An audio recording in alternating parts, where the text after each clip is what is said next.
여러분, 챗GPT로 정말 세상을 뒤흔든 오픈 AI의 CEO 샘 알트먼, 아마 모르시는 분 거의 없을 겁니다.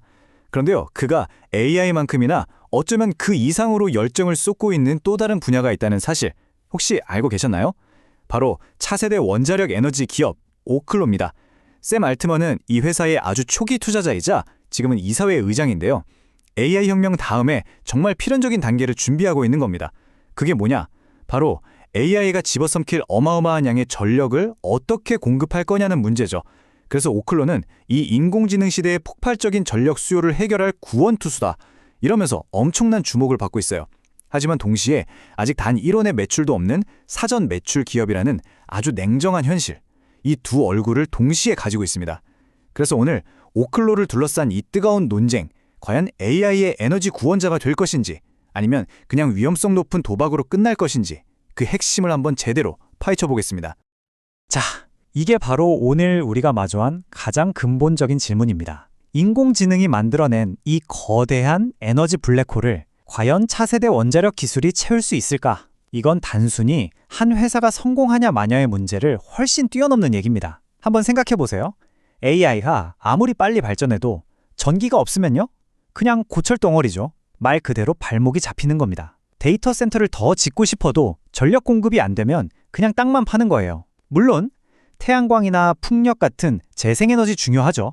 하지만 24시간, 365일, 단 1초도 쉬면 안 되는 데이터 센터의 그 엄청난 기저부하를 감당하기엔 솔직히 아직 한계가 너무 명확합니다. 결국 AI 혁명이 멈추지 않고 계속 앞으로 나아가려면 깨끗하고 안정적이고 또 아주 강력한 완전히 새로운 에너지원이 반드시 필요하다는 결론이 나옵니다. 과연 오클로가 내놓은 이 소형 원자로가 그 해답이 될 수 있을까요? 이건 미래기술 산업의 판 자체를 바꿀 수 있는 정말 중대한 문제입니다. 자, 그럼 이 복잡한 오클로라는 퍼즐을 어떻게 맞춰 나갈 거냐면요. 먼저, 아니 도대체 AI가 왜 이렇게 전기를 많이 먹는 건데 그 문제의 심각성부터 한번 짚어보고요. 그다음 오클로가 내놓은 해결책, 마이크로 원자로가 뭔지 아주 자세히 들여다볼 겁니다. 이어서 오클로의 미래를 아주 밝게 보는 쪽의 이야기와 반대로 이거 위험해 라고 경고하는 쪽의 주장을 균형 있게 살펴볼 거고요.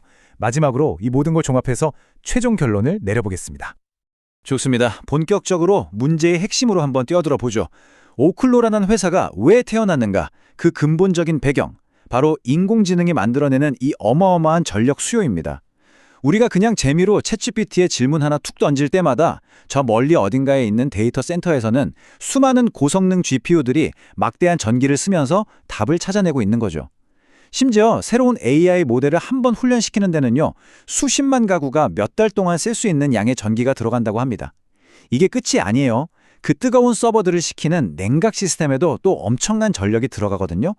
AI는 말 그대로 전기를 먹고 자라는 기술인 셈입니다. 자, 이 그래프를 한번 보세요. 맥킨지에서 나온 예측인데 이거 정말 충격적입니다. 현재 미국 전체 전력 소비의 한 2.5% 정도를 데이터 센터가 쓰고 있거든요. 근데 불과 6년 뒤 2030년이 되면 그 비중이 무려 12%까지 치솟을 거라고 합니다. 거의 5배가 뛰는 거예요. 이건 그냥 좀 늘어나는 수준이 아니라 한 국가의 전력 시스템 전체를 뒤흔들 수 있는 엄청난 변화입니다. 지금 있는 낡은 전력망으로는 이 수요를 감당하는 게 거의 불가능에 가까워요. 실제로 미국 일부 지역에서는 전기가 부족해서 새로운 데이터 센터 짓는 걸 허가해주지 못하는 일까지 벌어지고 있습니다. 아마존, 구글, 마이크로소프트 같은 빅테크 기업들이 왜 그렇게 필사적으로 자체 에너지원을 찾고 있는지 이제 이해가 가시죠? AI 경쟁에서 살아남으려면 안정적인 전력 확보가 이제 선택이 아니라 생존의 문제가 된 겁니다. 자, 그렇다면 오클로는 이 거대하고 시급한 문제를 대체 어떻게 풀겠다는 걸까요? 그들의 핵심 기술을 한번 살펴보겠습니다. 오클로는요, 우리가 흔히 생각하는 바닷가에 거대하게 서 있는 그런 원자력 발전소랑은 완전히 다른 얘기를 하고 있습니다. 과거의 원자력이 중앙집중식의 거대한 공룡이었다면 오클로가 꿈꾸는 미래는 필요한 곳 어디든 갈 수 있는 작고 날렵한 분산형 발전소에 가깝습니다. 크고 느리고 비쌌던 과거의 방식에서 벗어나서 작고 빠르고 효율적인 방식으로 원자력의 패러다임 자체를 바꾸려는 거죠. 우선 이 마이크로 원자로라는 개념부터 확실히 잡고 가야 합니다. 우리가 아는 대형 원전이 보통 1000메가와트 이상, 그러니까 수백만 가구가 쓸 전기를 만들잖아요. 그런데 마이크로 원자로는 딱 1에서 50메가와트 정도만 생산해요. 도시 전체를 밝히기엔 부족하죠. 하지만 특정 데이터 센터 단지나 외딴 산업시설, 군사기지 같은 곳에 전력을 공급하기엔 정말 최적화된 크기입니다. 마치 옛날에 방 하나를 다 차지하던 거대한 컴퓨터가 이제는 우리 손안에 들어오는 스마트폰으로 진화했듯이 원자력 발전도 필요한 곳에 딱 맞는 크기로 제공되는, 말하자면 맞춤형 전원 시대로 가고 있는 겁니다. 데이터 센터 바로 옆에 설치해서 송전 손실도 없이 깨끗하고 안정적인 전기를 24시간 내내 공급한다. 이게 핵심 아이디어입니다. 이 슬라이드가 바로 오클로의 주력 모델 오로라 원자로가 왜 재창조된 원자력이라고 불리는지 그 이유를 딱 보여줍니다. 하나씩 뜯어볼게요. 첫째, 모듈식 건설. 이게 뭐냐면 자동차를 공장에서 찍어내듯이 원자로의 핵심 부품들을 표준화된 공장에서 만들어요. 그리고 현장에서는 이걸 레고 블럭처럼 조립만 하는 겁니다. 현장에서 수십 년씩 걸리던 기존 방식에 비하면 건설 기간과 비용을 정말 획기적으로 줄일 수 있겠죠. 둘째, 향상된 안전성. 오로라는 냉각제로 물 대신 액체 금속을 쓰는데요. 이게 훨씬 높은 온도에서도 안정적이고요. 만약 무슨 일이 생겨도 사람이 뭘 할 필요 없이 알아서 저절로 원자로를 식히는 피동적 안전 시스템이 가능하게 해줍니다. 셋째, 이게 정말 혁신적인 부분인데 연료 재활용입니다. 기존 원전에서 나온 사용 후 핵연료, 그 골치 덩어리를 오로라 원자로의 연료로 다시 쓸 수 있게 설계했어요. 이건 원자력 발전의 가장 큰 숙제였던 방사성 폐기물 문제를 해결할 잠재력을 가진 그야말로 게임 체인저가 될 수 있는 기술입니다. 자, 이렇게 혁신적인 기술을 들고 나왔으니 당연히 오클로의 미래를 밝게 보는 사람들이 많겠죠? 지금부터는 오클로의 등에 강력한 순풍을 불어넣어주고 있는 긍정적인 요인들을 하나씩 뜯어보겠습니다. 오클로의 비전이 단순한 꿈이 아니라 진짜 현실이 될 수 있다고 믿게 만드는 근거들이죠. 단순히 AI 때문에 시장이 크다는 것 말고도 오클로는 이미 구체적인 성과들을 착착 쌓아가고 있습니다. 이 타임라인을 보면요, 오클로가 그냥 책상에 앉아서 꿈만 꾸는 회사가 아니라는 게 확실히 보입니다. 전략적인 행보를 하나씩 보시죠. 먼저 세계적인 에너지 기업인 시멘스 에너지와 손을 잡고 원자로의 심장이라고 할 수 있는 터빈 공급망을 확보했습니다. 기술이 좋아도 부품이 없으면 말짱 꽝이잖아요.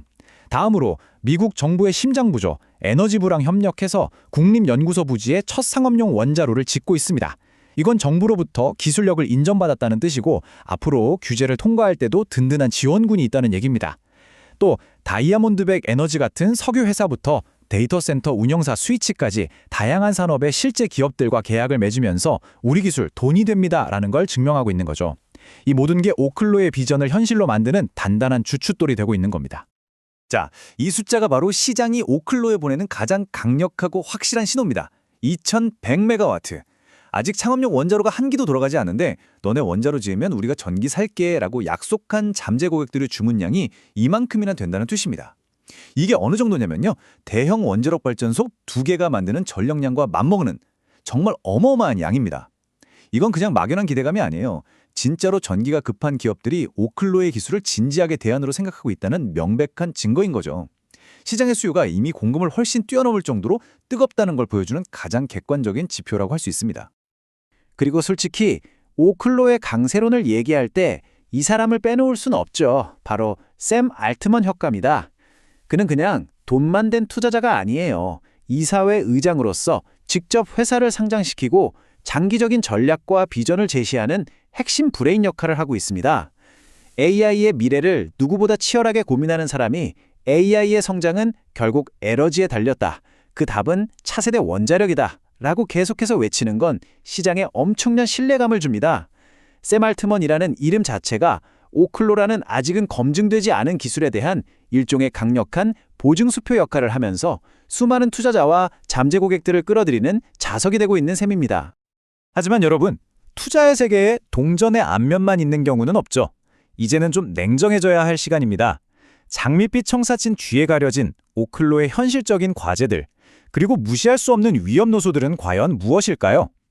관점을 완전히 바꿔서 왜 일부 투자자들이 오클로에 대해 신중하다 못해 회의적인 시선을 보내는지 그 이유를 냉철하게 분석해 보겠습니다. 이 슬라이드가 오클로가 가진 딜레마를 정말 한눈에 아주 적나라하게 보여줍니다. 왼쪽에는 미래에 대한 거대한 약속이 있죠. 하지만 오른쪽에는 차가운 현실, 바로 매출 0원이라는 숫자가 찍혀 있습니다.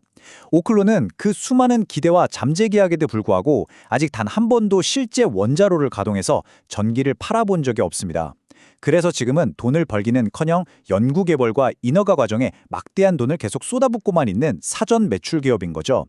이건 투자자 입장에서 보면 미래의 가능성 하나만 믿고 현재의 손실을 전부 감내해야 한다는 뜻이고요.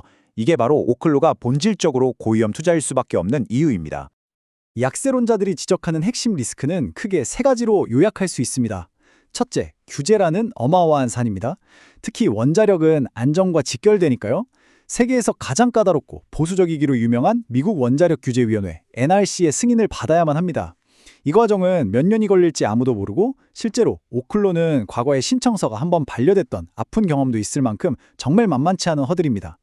둘째, 너무 비싼 거 아니냐는 가치평가, 즉 밸류에이션에 대한 우려입니다. 아직 매출이 0원인 회사인데도 시장의 기대가 너무 뜨거워서 주가가 이미 상당히 높은 수준이에요.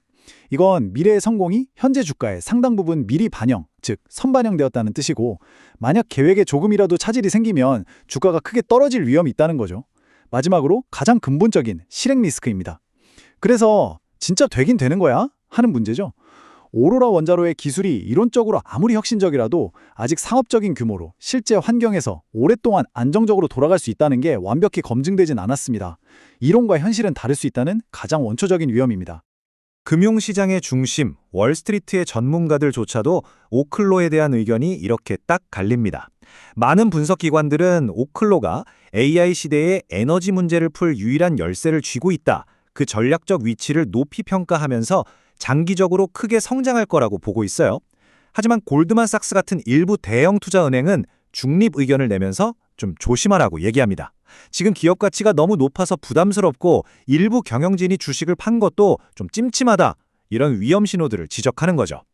이처럼 전문가들 사이에서도 전망이 엇갈린다는 사실 자체가 오클로가 얼마나 해석하기 어려운 고위험 고수익의 양면성을 가진 기업인지를 잘 보여주는 대목입니다. 자, 지금까지 우리는 오클로를 둘러싼 아주 희망적인 전망과 또 동시에 아주 냉정한 현실을 모두 살펴봤습니다. 세상을 바꿀 잠재력을 가진 혁신 기술, 그리고 그 기술이 현실이 되기까지 넘어야 할 수많은 장애물들. 그렇다면 이 서로 다른 두 이야기를 어떻게 종합해서 오클로라는 기업의 본질을 파악해야 할까요? 최종 결론으로 나아가 보겠습니다. 여러 시장 분석 보고서에서 공통적으로 나오는 이 한마디가 오클로의 현재 위치를 가장 정확하게 요약해주는 것 같습니다. 고위험 고수익. 이건 그냥 위험이 높다는 뜻이 아니에요. 내가 감수해야 할 리스크의 크기와 만약 성공했을 때 얻을 수 있는 보상의 크기가 정확히 비례한다는 의미입니다. 만약 오클로가 이 모든 어려움을 이겨내고 기술 상용화에 성공한다면 그냥 돈 잘 버는 회사가 아니라 에너지 산업의 패러다임을 바꾸는 역사적인 기업이 될 겁니다. 하지만 그 과정에서 실패한다면 투자자들은 큰 손실을 볼 수도 있겠죠. 이건 안정적인 우량주에 투자하는 것과는 완전히 다릅니다. 미래에 대한 아주 담대한 베팅, 즉 벤처 캐피탈 스타일의 투자에 훨씬 가깝다고 봐야 합니다. 그렇다면 이 모든 불확실성, 이 모든 논쟁을 한 방에 끝내버릴 수 있는 결정적인 사건은 과연 무엇일까요? 바로 이겁니다. 지금까지 우리가 얘기했던 기술의 혁신성, 파트너십의 가치, 시장의 기대감, 그리고 규제와 실행에 대한 우려까지 이 모든 것이 2027년이라는 단 하나의 시험대 위에 오르게 됩니다.